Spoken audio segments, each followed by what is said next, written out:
కొంతమంది మనుషుల స్వభావం ఒక్కోసారి చాలా విచిత్రంగా మారిపోతూ ఉంటుంది. అలా ఎందుకు మారుతుందో కొన్ని సందర్భాలలో ఎవరికీ అర్థం కాదు. కొంతమంది మనుషులు ఒక్క మాటనే రకరకాలుగా మార్చి మాట్లాడుతూ ఉంటారు. ఇంకొంతమంది మాత్రం ఒక్క మాటనే నొక్కి వక్కాణిస్తారు. ఇలా వేరు వేరు స్వభావాలు ఉండటం వల్లనే ఒకరి భావం మరొకరికి నచ్చకపోవడం జరుగుతుంది. ఇటువంటి పరిస్థితులను అర్థం చేసుకోవడం చాలా కష్టం.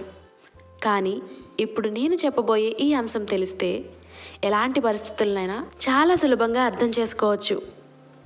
అది ఎలా అంటే, మనిషి స్వభావాన్ని 3 రకాలుగా విభజించారు. అందులో మొదటిది స్థిర స్వభావం.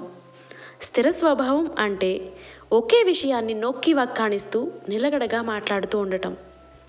వృషభ రాశి, సింహరాశి, వృశ్చిక రాశి మరియు కుంభరాశి వారు ఈ స్థిర స్వభావాన్ని కలిగి ఉంటారు. ఇక రెండవది చర స్వభావం. చర స్వభావం అంటే ఒక టాపిక్ను వేరు వేరు టాపిక్స్లోకి మార్చి చెప్తూ ఉండటం. మేషరాశి, కర్కాటక రాశి, తులారాశి మరియు మకర రాశుల వారు ఈ చర స్వభావాన్ని కలిగి ఉంటారు. ఇక చివరిగా మూడవది ద్విస్వభావం.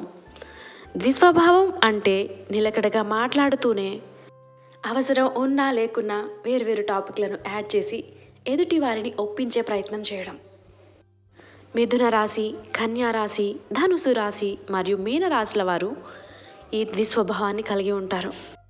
కాబట్టి మన ఎదుట మాట్లాడేవారు ఏ రాశి వారు తెలిస్తే వారి మాటలు మనకి సులభంగా అర్థమవుతాయి. తద్వారా వారిని అర్థం చేసుకోవడం సులభమవుతుంది. ఎవరి మాటలు వారికి కరెక్ట్గానే అనిపిస్తాయి. ఏ రాశి వారిని తక్కువ చేసి చూపించడం మా వీడియో ఉద్దేశం కాదు.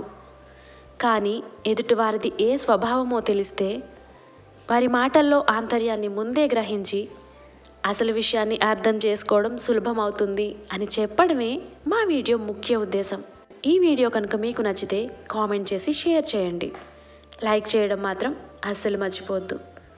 నెక్స్ట్ మరో మంచి వీడియోతో మళ్ళీ కలుద్దాం. జై శ్రీకృష్ణ.